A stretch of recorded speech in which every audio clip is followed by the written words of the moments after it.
امام حسین نے فرمایا ہو ہی نہیں سکتا، ممکن ہی نہیں ہے۔ ساری رات عبادت میں گزری، ریاضت میں گزری، تہجد کا وقت ہوا تو گھر والوں کو بلایا، فرمایا دیکھنا تمہاری سی کی آواز نہ باہر آئے، خبردار سی کی آواز نہ آئے۔ اور امام زین العابدین سے فرمایا تو بیمار ہے، تو جہاد نہیں کرے گا، لیکن خیال رکھنا پیچھے۔ اور بڑی قیمتی بات بتا رہا ہوں، ہماری بیویاں کسی کے گھر میت ہو جائے تو 4 دن بخار نہیں اترتا۔ امام علی مقام نے سیدہ زینب سے فرمایا تو بڑی ہے، میری بہن ہے، پیچھے سارے بچے ہیں، جوان ہیں، ان کے حوصلے تیری ذمہ داری ہے۔ صبح جنگ کا طبل بجنے لگا، فجر کی نماز پڑھی، سورج چڑھا، 10 محرم کا دن، جمعے کا وقت، جناب سیدنا امام حسین رضی اللہ تعالیٰ عنہ نے ریت پر سجدے کیے، لمبے سجدے، لمبی نماز، سورۃ الشمس کی آیات دوسری رکعت میں پڑھی تو سارا کربلا گونجنے لگا۔ کیا انداز تکلم تھا امام علی مقام کا۔ نماز مکمل ہوئی تو حور بن یزید، عمر بن سعد اور شیمر سے کہنے لگے واقعی حسین سے لڑو گے؟ پتہ نہیں کون ہے۔ قل لا اسألکم علیہ اجرا، تم نے نہیں پڑھا؟ الا المودۃ فی القربى، تمہاری آنکھیں بند ہیں۔ الحسن والحسین سید الشباب اہل جنہ، تمہیں نہیں پتا؟ کہنے لگا چپ کر، حکومت نظر آ رہی ہے۔ اور بن یزید کہنے لگا پھر میرا بھی فیصلہ سنو، مجھے حکومت نہیں چاہیے، مجھے جنت چاہیے۔ حکومت نہیں چاہیے۔ امام حسین کی پہلی فتح دیکھیں، اور بن یزید ایڑی لگا کے نا یزید کے لشکر سے نکل کے امام حسین کے لشکر میں شامل ہو گئے، اور پہلا شخص جس نے امام حسین کو روکا، امام حسین کے نام پر پہلا سر بھی اسی شخص نے کٹایا ہے۔ لیکن یزید کی قبر پہ لعنت بھی کوئی نہیں برساتا، اس کا محل تھا بہت بڑا، لیکن جب لوگ کربلا میں امام حسین کو سلام کرنے جاتے ہیں تو قدموں میں حور بن یزید کا مزار بھی بنا ہوا ہے، اس کو بھی سلامی دی جاتی ہے۔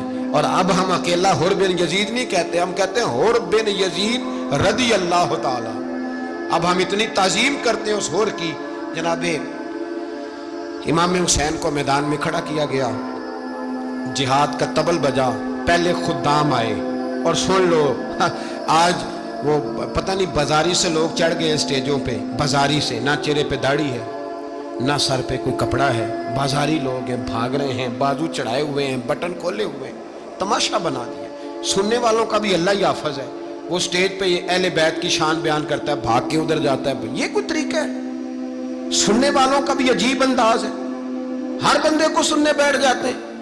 دین مہذب ہے، تہذیب والا ہے، دلائل رکھتا ہے، دین وقار رکھتا ہے، ایسے لوگ اب دین بیان کریں گے؟ حضرت سیدنا امام حسین رضی اللہ تعالیٰ عنہ صبح جب جہاد کا وقت آیا، پتہ ہے کون کون تھے کربلا میں؟ امام حسین کے ساتھ امام حسین کے 4 بھائی تھے کربلا میں۔ کتنے؟ بول کے بتائیں۔ حضرت علی کے 4 بیٹے، عباس بن علی، جن کو حضرت عباس کہا جاتا ہے نا، علمدار، یہ حضرت علی کی دوسری زوجہ میں سے عباس بن علی بھی تھے، اور ابو بکر بن علی بھی تھے، عمر بن علی بھی تھے، عثمان بن، یہ حضرت علی کے بچوں کے نام ہیں۔ یہ آپ کے شہزادے امام حسین کے ساتھ شہید ہوئے، ان کا نام صرف اس لیے نہیں لیا جاتا کہ ان کا نام خلفائے ثلاثہ کے نام پہ، حضرت علی نے اپنے یاروں کے نام پہ رکھا ہے، تو تم نے کربلا کے میدان سے خارج کر دیا۔ یہ تینوں شہزادے حضرت جناب سیدنا امام حسین کے ساتھ تھے، یہ بھی شہید ہوئے۔ حضرت جناب زینب امام حسین کی سگی بہن ہے، ان کے 2 بچے تھے، اون و محمد۔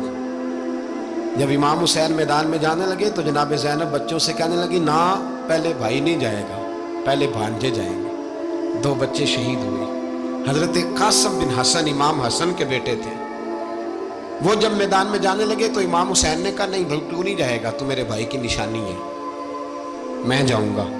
تو حضرت قاسم بن حسن نے ایک تعویذ کھول کے دیا کہ ابا جی میرے والد نے کہا تھا جب بڑی مشکل آ جائے تو تعویذ کھول کے دیکھنا، تو آج بڑی مشکل آئی ہے تو میں نے تعویذ کھولا ہے، تو یہ دیکھیں کیا لکھا ہے، یہ تو رکا ہے، تعویذ ہے ہی نہیں۔ جب کھول کے دیکھا تو اس پہ لکھا تھا قاسم اگر حسین پہ کوئی کڑا وقت آ جائے تو بیٹھ کے آگے آگے رہنا، اگر کڑا وقت میرے بھائی پہ کبھی آ جائے نا، دیکھنا اس کے آگے آگے چلنا، اسے حسن کی کمی نہ محسوس ہو، پائیاں جہاں ساک نہیں کوئی جے وچ خار نہ ہوئے۔ سیدنا